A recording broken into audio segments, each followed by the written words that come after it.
नमस्कार. मालिकेच्या आजच्या भागामध्ये आपल्याला पाहायला मिळणार आहे की पार्थला ऑफिसमधून कॉल आलेला असतो. काही इम्पॉर्टंट मीटिंग्स पेंडिंग आहेत, त्याबद्दल बोलणं चालू असतं.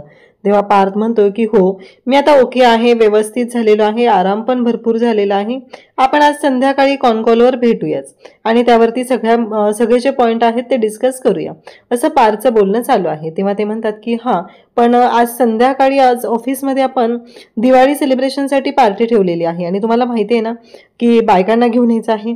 तेव्हा मात्र इकडे पार्थ सांगू लागतो की हो हो नक्की, मी पण माझ्या बायकांना, आणि पुन्हा म्हणतो सॉरी बायकोला घेऊन येईल नक्की पार्टीला.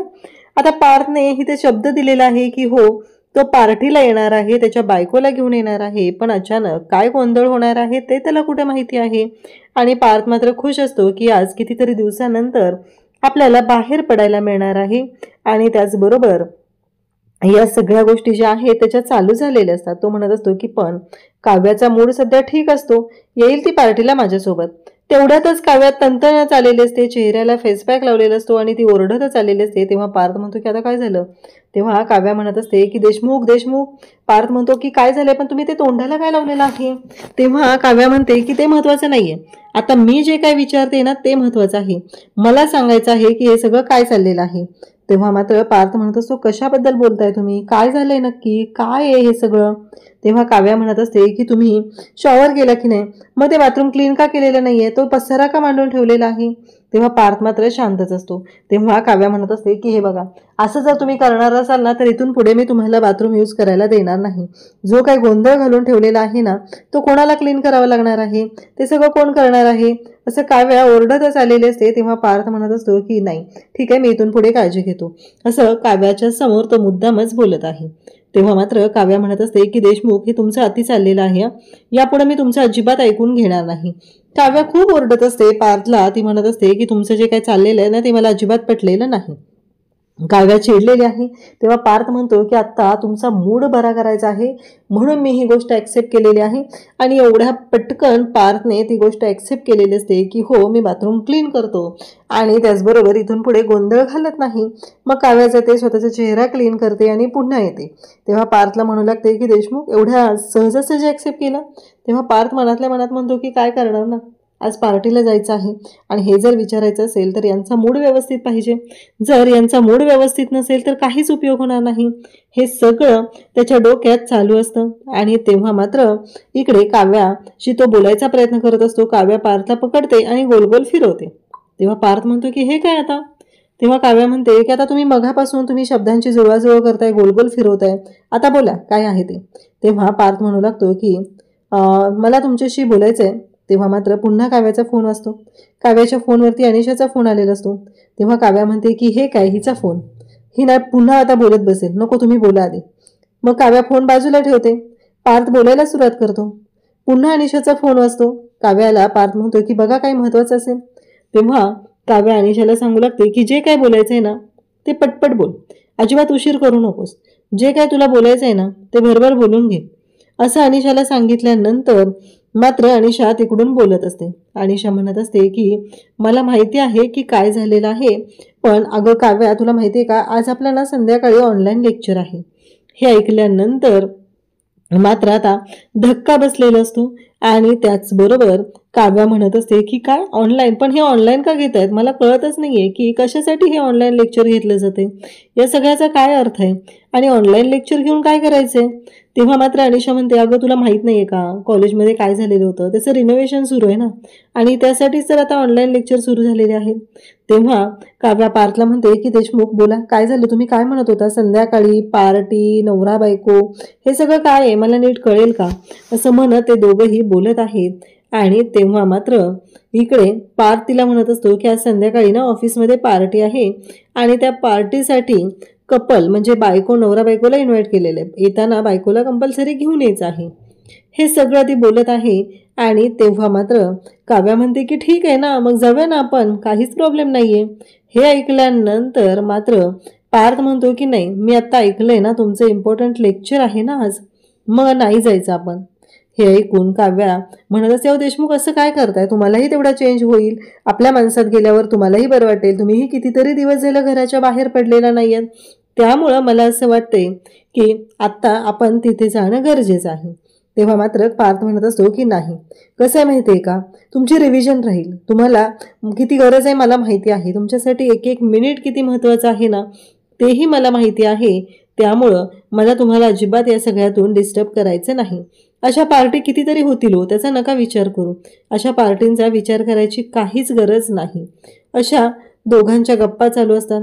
काव्या म्हणत असते, पण देशमुख तुम्हाला बरं वाटणार असेल तर काय हरकत आहे, असं काव्या सांगायला सुरुवात करते. परंतु पार्थ मात्र म्हणत असतो की नाही, काहीही झालं तरी नाही. तुम्हाला माहिती आहे का, जेव्हा जीवा 10वीला होता तेव्हा बाबांनी पहिल्यांदा आमच्याकडे ना कलर टीव्ही आणला होता आणि मॅच होती वर्ल्ड कपची.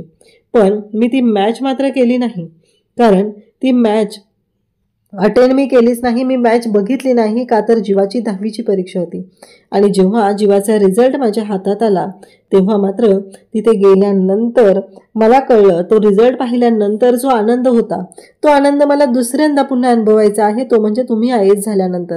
लाल दिव्याच्या गाडीच्या मागे जायचं स्वप्न पाहायचं नाहीये, तर ते स्वप्न पूर्ण करायचं असेल तर आपल्याला अशा पार्ट्यांची आहुती द्यावी लागणार आहे, असं म्हणत पार्थने स्वतःहून काव्याच्या डोळ्यांवरती चष्मा लावलेला आहे आणि त्याचबरोबर तिच्या हातामध्ये तिचं पुस्तक दिलेलं आहे आणि तिला सांगितलेलं आहे की हे करणं गरजेचं आहे. इकडे जीवा मात्र वर्कआउट करत असतो, घामाघूम झालेला असतो आणि त्याचबरोबर नंदिनी तिथे येते आणि त्याच्या हातामध्ये बार असतो, तो बार पडत असतो. तेव्हा नंदिनी त्याला सावरायला मदत करते. तेव्हा जीवाला ती म्हणते, अहो काय हे, किती हे. तेव्हा जीवा म्हणतो की नाही, बरेच दिवस झाले वर्कआउट केला नाहीये ना, म्हणून आता तो वर्कआउट करायला घेतलेला आहे, असं जीवा सांगत असतो. तेव्हा नंदिनी टॉवेल घेते आणि त्याला देते. ती म्हणते, अहो किती हा वर्कआउट, किती घाम आलाय तुम्हाला. तेव्हा जीवा म्हणतो की हो, करणं गरजेचंच आहे आणि दोघांचंही बोलणं चालू असतं. तो म्हणत असतो की हो बरोबर आहे. त्यानंतर नंदिनी म्हणत असते की खरंच जीवा, तुम्ही किती करताय माझ्यासाठी, किती कष्ट घेतलेत.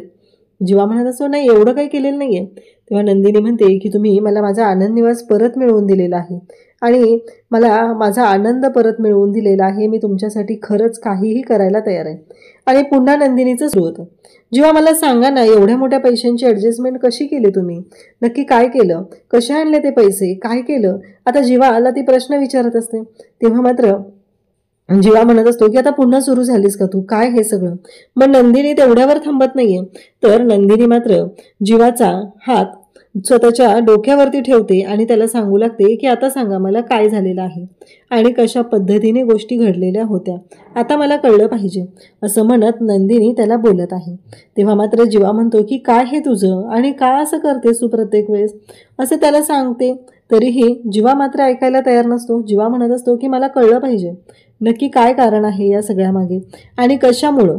तेव्हा इकडे नंदिनीला आता जीवाला सांगण्याशिवाय काहीच पर्याय राहत नाही आणि मग मात्र नंदिनी जीवाला सांगायला सुरुवात करते. नंदिनी म्हणत असते की मला कळलं पाहिजे. मग जीवा म्हणतो की हो, मी सांगतो तुम्हाला काय झालेलं आहे. जीवा सांगतो की मी काही बँकेचं लोन घेतलं आणि आपली शाहूवाडीची प्रॉपर्टी होती ना, ती बँकेकडे मॉर्गेज ठेवलेली आहे आणि मी शेअर्समध्ये काही पैसे गुंतवलेले होते, त्या सगळ्या गोष्टी केलेल्या आहेत.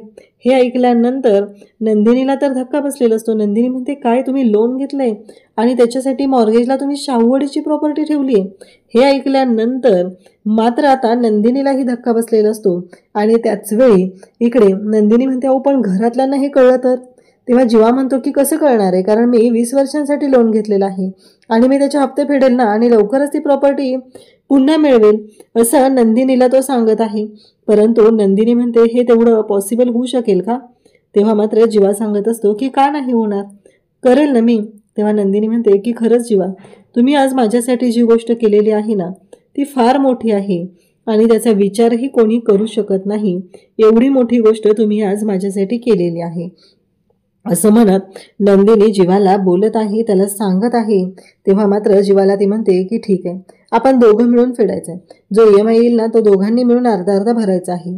तेव्हा जीवा मात्र फिंगर्स क्रॉस करून उभा असतो. त्याला खूप भीती वाटत असते की हे सगळं काय आहे, मी काय करतोय, खरंच या सगळ्याने काय होणार आहे, असे अनेक प्रश्न त्याला पडलेले असतात.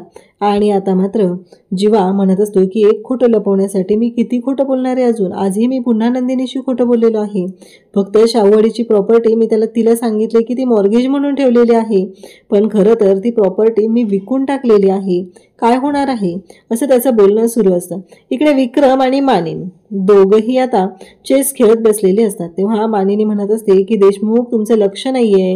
अहो, तुमचा राजा धोक्यात आहे, कारण माझा उंट आणि हत्ती कधीही येऊन तिथे हल्ला करू शकतो, असं ती सांगते.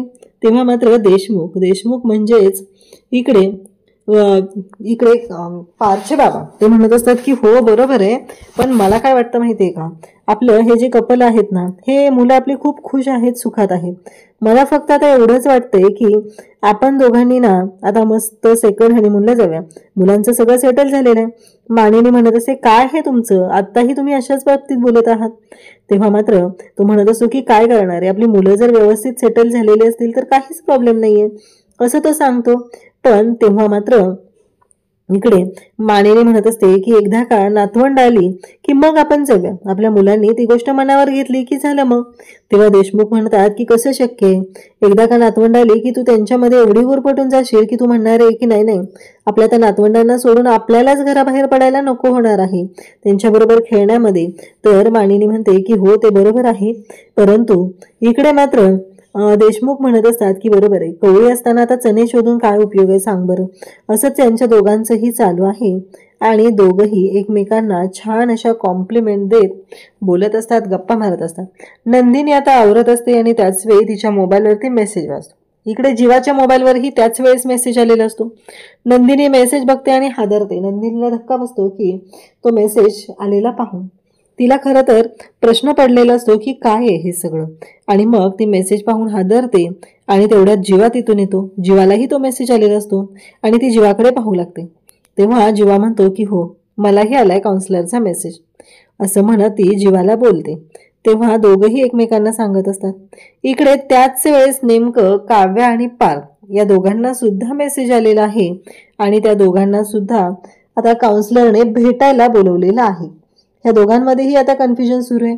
आता काउन्सिलरने भेटायला बोलवले, 3 महिने झाले डिवोर्स फाईल करून, आणि मग तिथे काउन्सिलरने ज्या गोष्टी यांच्या दोघांच्या पुढे मांडलेल्या असतात, तुम्हाला का संसार करायचा नाहीये, काय प्रॉब्लेम आहे, हे सगळं चालू झालेलं असतं. तेव्हाचे प्रसंग मात्र इकडे चौघांच्याही नजरेसमोरून जात असतात.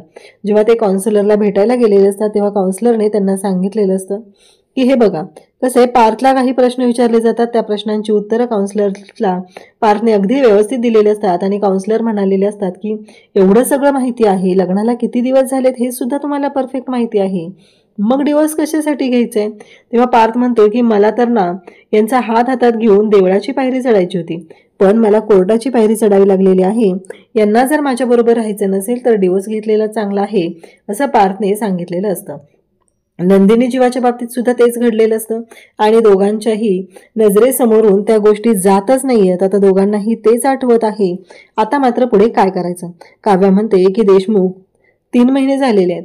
तर पार्थ म्हणतो की आता त्यांना जाऊन काय सांगायचं, त्यांना उत्तर द्यावं लागणार आहे आपल्याला, आपला निर्णय काय असणार आहे ते त्यांना ऐकायचं असणार आहे.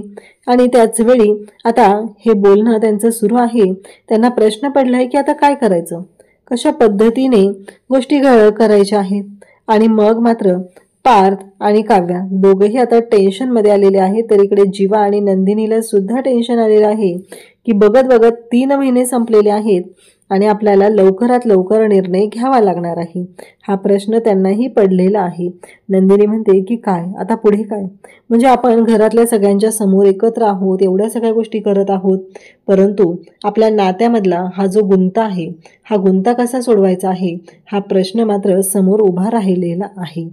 आता मात्र या सगळ्या गोष्टी जेव्हा घडतात तेव्हा काव्या सुद्धा टेन्शनमध्ये आलेली आहे की आता पुढे काय करायचं, तिथे जाऊन काय सांगायचं, त्या काउन्सिलरशी काय बोलायचं, याबद्दल ती सुद्धा विचार करत आहे. इकडे पार्थला सुद्धा टेन्शन आलेलं आहे. आता काय निर्णय घेणार आहोत आपण आणि काउन्सिलरला काय बोलायचं, एवढाच मुद्दा त्यांच्या समोर आहे. उद्याच्या भागात आपल्याला पाहायला मिळतं की काव्या किचनमध्ये गेलेली असते, पदार्थ बनवत असते. तेव्हा पार्थ तिथे येतो आणि पार्थ म्हणतो की काय चाललंय तुमचं हे सगळं. तेव्हा काव्या म्हणत असते की नाही, मला ब्रेक हवा होता ना. तेव्हा मानिनी म्हणते हो रे, तिने अभ्यास करून दमली होती, तिला ब्रेक हवा होता. तेव्हा पार्थ तिला सांगू लागतो की हे बघा, कसं आहे माहिती आहे का, ब्रेक 5 मिनिटांचा असतो आणि हे सगळं करायला खूप वेळ जाणार आहे, वेळ वाया घालवायचा नाहीये, चला बरं पहिलं तुम्ही, असं म्हणत तो तिला घेऊन येतो आणि तिला सांगू लागतो की बाद झालं, चला बरं पटपट. असं म्हणत तिला बाहेर आणलेलं आहे आणि आता हे काम करायचं नाही. खरं तर मानिनी सुद्धा तेच बोलत असते आणि मानिनी सुद्धा तेच जाणवत असतं की आपण काय चुकतोय, आपल्या बाबतीत काय घडतंय. आणि काव्याला मात्र दम देऊन आता पार्थ अभ्यासाला बसवत आहे. पार्थ तिला सांगत आहे की तुला अभ्यास करावाच लागणार आहे आणि त्यासोबतच गोष्टी घडत असतात.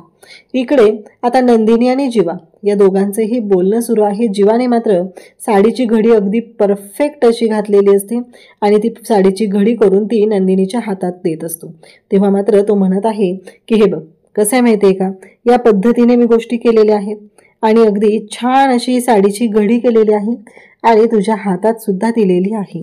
तेव्हा नंदिनी म्हणत असते की हो बरोबर आहे आणि त्याची नॉन स्टॉप अशी बडबड बडबड चालू झालेली असते. आणि मग मात्र जीवा म्हणत असतो की बस, आणि नंदिनी तिथे येते आणि नंदिनी त्याला म्हणते की काय चाललंय हे तुमचं. तेव्हा जीवा म्हणतो की हो, आणि मग तो म्हणतो की देवा किती बडबड करतोय हा, एकदाच याचं बोलणं बंद कर. नंदिनीला मात्र वाईट वाटतं आणि नंदिनी त्या क्षणी म्हणू लागते की नाही, आता जे काय तुम्ही बोलताय ते नाही, अजिबात नाही, अशा पद्धतीने बोलायचं नाही.